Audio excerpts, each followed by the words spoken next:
शिव जी के 12 ज्योतिर्लिंग अवतारों का सविस्तार वर्णन। नंदीश्वर कहते हैं, मुने, अब तुम सर्वव्यापी भगवान शंकर के 12 अन्य ज्योतिर्लिंग स्वरूपी अवतारों का वर्णन श्रवण करो, जो अनेक प्रकार के मंगल करने वाले हैं। उनके नाम हैं सौराष्ट्र में सोमनाथ, श्रीशैल पर मल्लिकार्जुन, उज्जैनी में महाकाल, ओमकार में अमरेश्वर, हिमालय पर केदार, डाकिनी में भीमशंकर, काशी में विश्वनाथ, गौतमी के तट पर त्रयंबकेश्वर, चिता भूमि में वैद्यनाथ, दारुकवन में नागेश्वर, सेतुबंध पर रामेश्वर और शिवालय में घुष्मेश्वर। मुने, परमात्मा शंभु के ये 12 अवतार हैं। ये दर्शन और स्पर्श करने से मनुष्यों को सब प्रकार का आनंद प्राप्त करते हैं। मुने, उनमें पहला अवतार सोमनाथ का है। यह चंद्रमा के दुख का विनाश करने वाला है। इसका पूजन करने से क्षय और कुष्ठ आदि रोगों का नाश हो जाता है।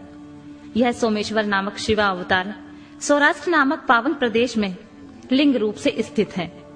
पूर्व काल में चंद्रमा ने इनकी पूजा की थी। वहीं संपूर्ण पापों का विनाश करने वाला एक चंद्रकुंड है, जिसमें स्नान करने से बुद्धिमान मनुष्य संपूर्ण रोगों से मुक्त हो जाता है। परमात्मा शिव के सोमेश्वर नामक महालिंग का दर्शन करने से मनुष्य पापों से छूट जाता है और उसे भोग और मोक्ष सुलभ हो जाते हैं। तात शंकर जी का मल्लिकार्जुन नामक दूसरा अवतार श्रीशैल पर हुआ। वह भक्तों को अभीष्ट फल प्रदान करने वाला है। मुने, भगवान शिव परम प्रसन्नता पूर्वक अपने निवास भूत कैलाशगिरी से लिंग रूप में श्रीशैल पर पधारे थे।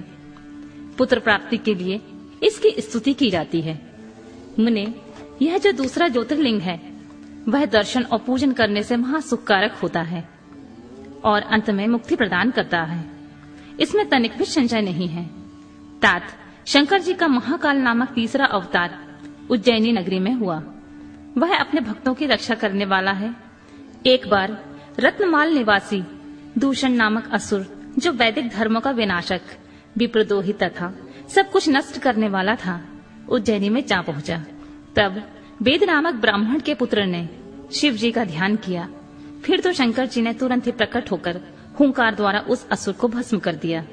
तत्पश्चात अपने भक्तों को सर्वथा पालन करने वाले शिव देवताओं के प्रार्थना करने पर महाकाल नामक ज्योतिर्लिंग स्वरूप में ही वही प्रतिष्ठित हो गए।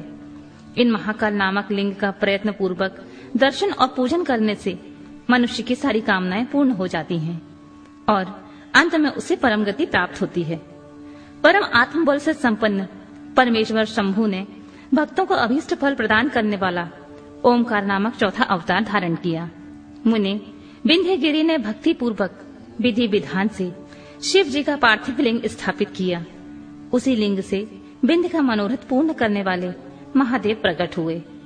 तब देवताओं की प्रार्थना करने पर भुक्ति मुक्ति के प्रदाता भक्त वत्सल लिंग रूपी शंकर वहां 2 रूपों में विभक्त हो गए। मुनीश्वर, उनमें एक भाग ओमकार में ओंकारेश्वर नामक उत्तम लिंग के रूप में प्रतिष्ठित हुआ और दूसरा पार्थिव लिंग परमेश्वर नाम से प्रसिद्ध हुआ।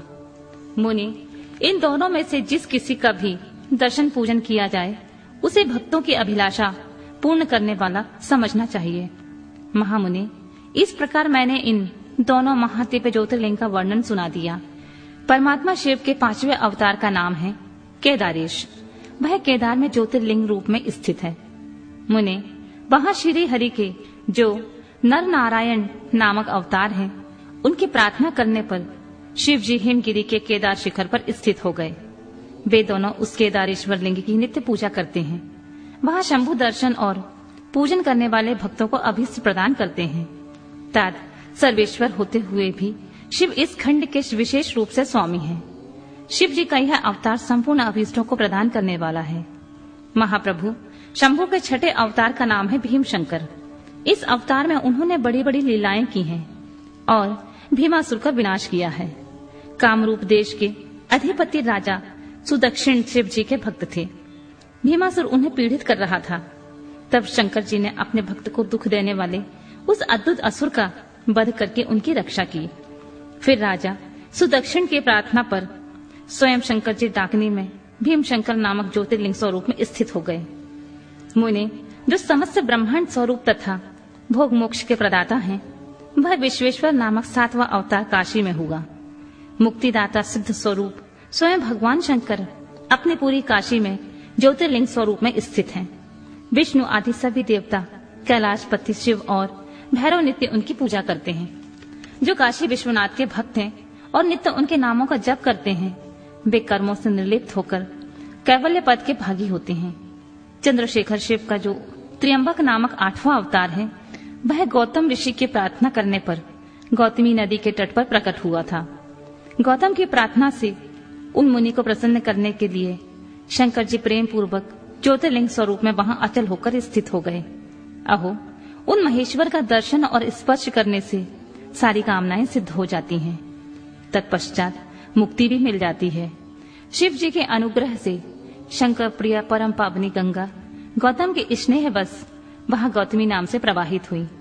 उनमें 9वां अवतार वैद्यनाथ नाम से प्रसिद्ध है। इस अवतार में बहुत से विचित्र लीलाएं करने वाले भगवान शंकर रावण के लिए आविर्भूत हुए थे। उस समय रावण द्वारा अपने लाए जाने को ही कारण मानकर महेश्वर ज्योतिर्लिंग स्वरूप में चिता भूमि में प्रतिष्ठित हो गए। उस समय वे त्रिलोकी में वैद्यनाथेश्वर नाम से विख्यात हुए। वे भक्ति पूर्वक दर्शन और पूजन करने वाले को भोग मोक्ष के प्रदाता हैं। जो लोग इन वैद्यनाथेश्वर शिव के महात्म को पढ़ते हैं अथवा सुनते हैं, उन्हें यह भुक्ति मुक्ति का भागी बना देता है। 10वां नागेश्वर अवतार कहलाता है। यह अपने भक्तों की रक्षा के लिए प्रादुर्भूत हुआ था। यह सदा दुष्टों को दंड देता है।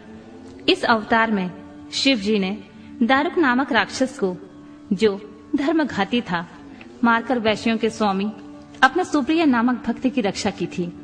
तत्पश्चात बहुत सी लीलाएं करने वाले वे परात्पर प्रभु शंभु लोकों का उपकार करने के लिए अंबिका सहित ज्योतिर्लिंग स्वरूप में स्थित हो गए। मुनि नागेश्वर नामक उस ज्योतिर्लिंग का दर्शन तथा अर्चन करने से राशि के राशि महान पातक तुरंत विनष्ट हो जाते हैं। मुनि शिव जी का 11वां अवतार रामेश्वर अवतार कहलाता है। यह श्री रामचंद्र जी का प्रिय करने वाला है। उसे श्री राम ने ही स्थापित किया था। जिन भक्त वत्सल शंकर ने परम प्रसन्न होकर श्री राम को प्रेम पूर्वक विजय का वरदान दिया था, वे ही लिंग रूप में आविर्भूत हुए। मुने तब श्री राम के अत्यंत प्रार्थना करने पर वे सेत बंधु पर ज्योतिर्लिंग स्वरूप में स्थित हो गए। उस समय श्री राम ने उनकी भली भांति सेवा पूजा की। रामेश्वर की अद्भुत महिमा की भूतल पर किसी से तुलना नहीं की जा सकती। यह सर्वदा भुक्ति मुक्ति की प्रदायिनी तथा भक्तों की कामना को पूर्ण करने वाली है। जो मनुष्य श्रद्धा पूर्वक रामेश्वर लिंग को गंगा जल से स्नान कराएगा, वह जीवन मुक्त ही है। इस लोक में जो देवताओं के लिए भी दुर्लभ है, ऐसे संपूर्ण भोगों को भोगने के पश्चात परम ज्ञान को प्राप्त होगा।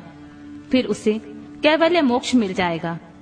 घुष्मेश्वर अवतार शंकर जी का 12वां अवतार है। वह नाना प्रकार की लीलाओं का कर्ता, भक्त वत्सल तथा घुष्मा को आनंद देने वाला है। मुने घुष्मा का प्रिय करने के लिए भगवान शंकर दक्षिण दिशा में स्थित देवशैल के निकटवर्ती एक सरोवर में प्रकट हुए।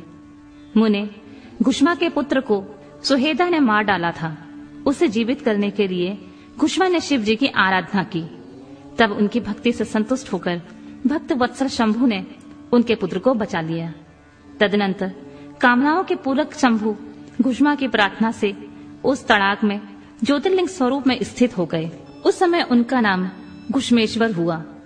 जो मनुष्य उस शिवलिंग की भक्ति पूर्वक दर्शन तथा पूजन करता है, वह इस लोक में संपूर्ण सुखों को भोग कर अंत में मुक्ति लाभ करता है। सनत कुमार जी, इस प्रकार मैंने तुमसे इस 12 दिव्य ज्योतिर्लिंगों का वर्णन किया है। ये सभी भोग और मोक्ष के प्रदाता हैं। जो मनुष्य ज्योतिर्लिंग की इस कथा को पढ़ता है, सुनता है, वह संपूर्ण पापों से मुक्त हो जाता है तथा भोग मोक्ष को प्राप्त करता है। इस प्रकार मैंने इस शतरुद्र नाम की संहिता का वर्णन कर दिया। यह शिव के 100 अवतारों की उत्तम कीर्ति से संपन्न तथा संपूर्ण अभीष्ट फलों को देने वाली है। जो मनुष्य इस नित्य समाहित चित्त से पढ़ता है, सुनाता है अथवा सुनता है, उसकी सारी लालसाएं पूर्ण हो जाती हैं और अंत में उसे निश्चय ही मुक्ति मिल जाती है। शतरुद्र संहिता संपूर्ण।